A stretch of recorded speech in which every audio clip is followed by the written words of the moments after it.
Buenos días, llegamos al final, última clase, último tema.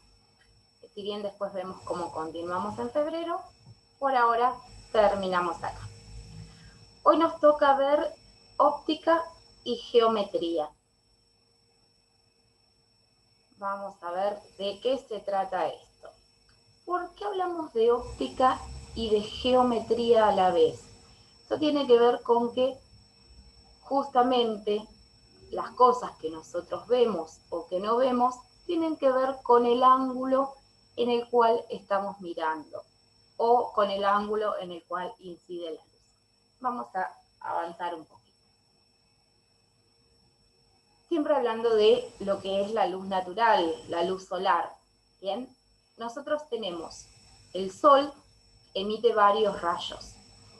Por un lado, los rayos ultravioletas, que son los rayos que tienen mayor temperatura y que son más cortos, que sabemos que son de aquellos que tenemos que cuidarnos porque nos quema, sobre todo ahora que empiezan las primeras exposiciones al sol.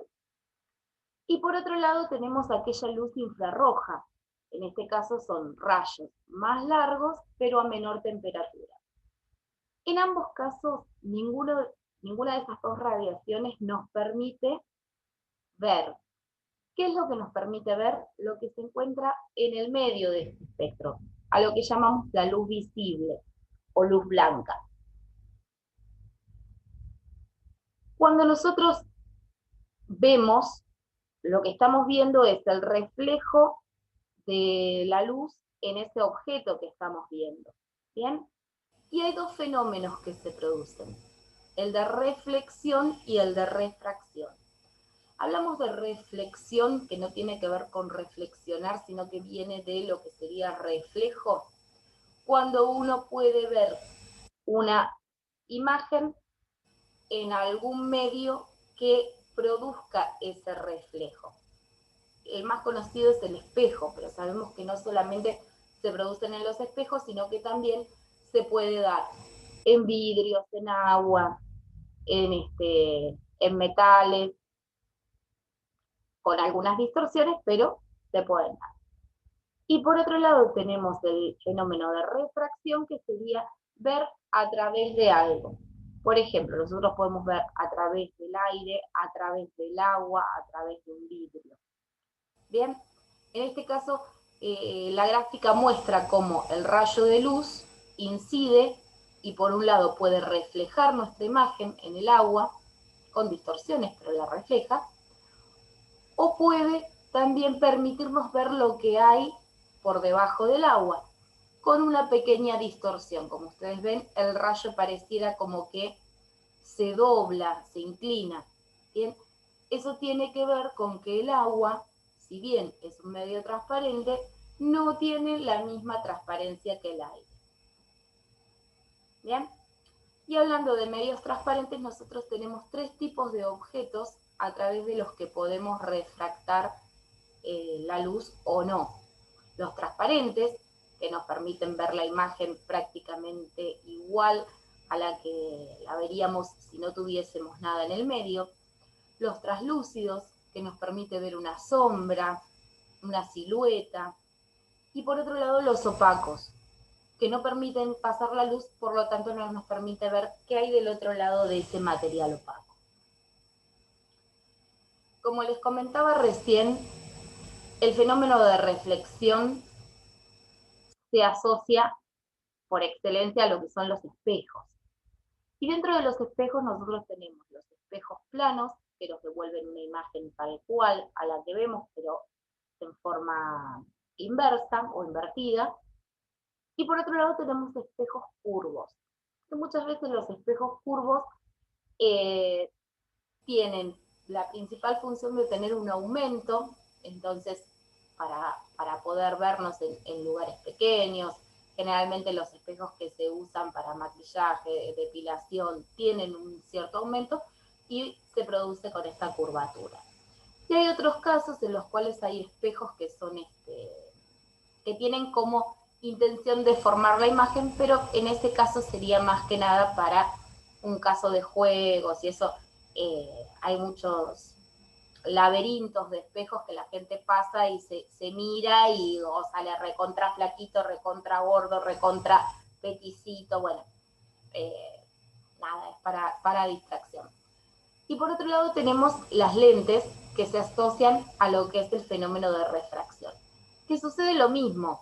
Una lente puede ser totalmente plana, entonces es un vidrio que no nos produce nada, o sea, no nos produce ninguna distorsión, o podemos tener lentes con diferentes curvaturas que tienen que ver, en nuestro caso, para los que tenemos que usar lentes, es para mejorar nuestra imagen, pero en sí lo que hacen es distorsionar la imagen que nosotros veríamos si no las usáramos.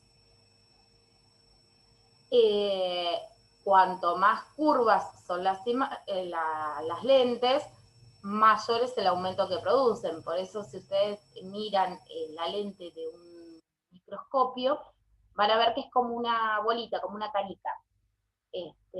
Por eso es que el aumento que produce es mucho mayor.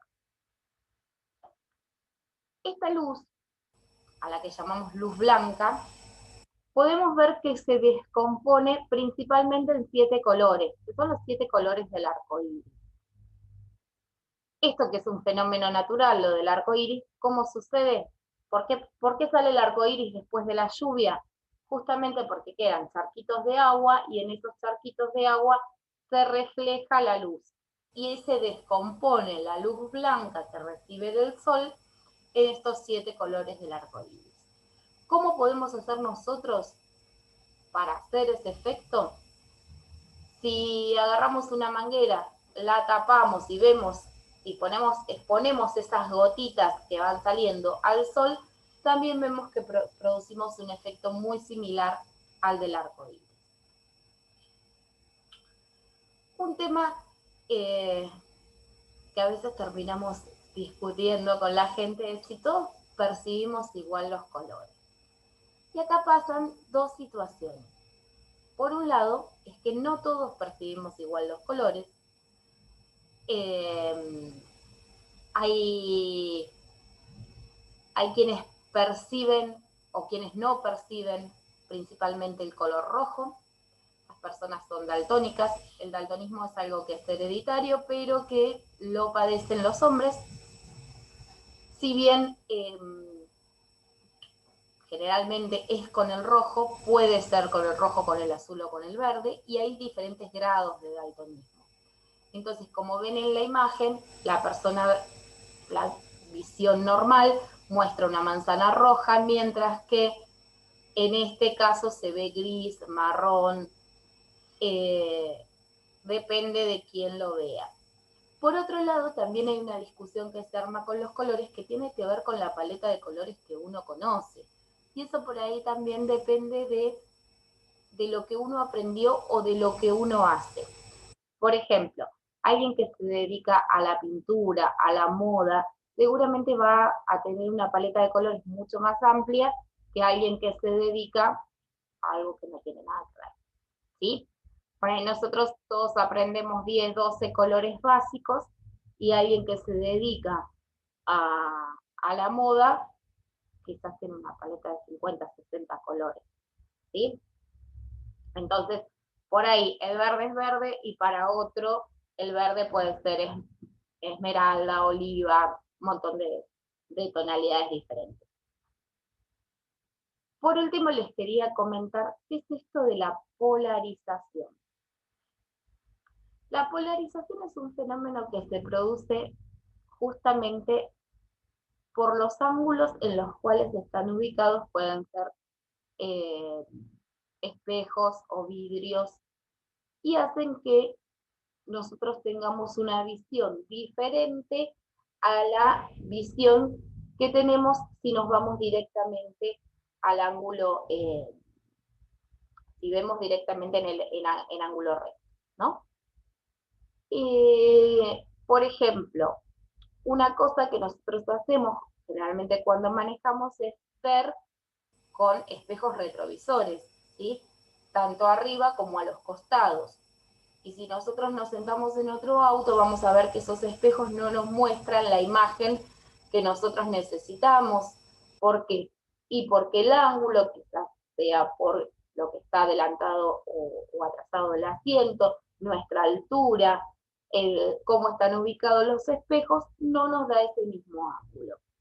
En este caso, podemos ver un caso de polarización bien claro que sería un submarino. Antiguamente, que ahora no creo que funcionen así, lo que se hacía era poner dos espejos contrapuestos, fíjense que dice a 45 grados, acá tendríamos lo que es un ángulo recto, por eso es que habla de los espejos a 45 grados acá. Estos serían los 45 grados en cada caso. ¿Qué pasa? La luz entra por acá, refleja en este espejo, refleja en este, y ahí podemos ver en este espejo lo que en realidad tenemos acá. ¿Sí? Eso es la polarización de la luz. Por otro lado, van a ver en el material que habla del polarímetro. Ese es un instrumento que lo que hace es medir justamente que el grado de polarización, es decir, esta cuestión geométrica que produce ese reflejo de la luz. Espero que se haya entendido. Seguimos en contacto y ya no los veo más, así que felices vacaciones, nos seguimos hablando por el grupo. Besitos.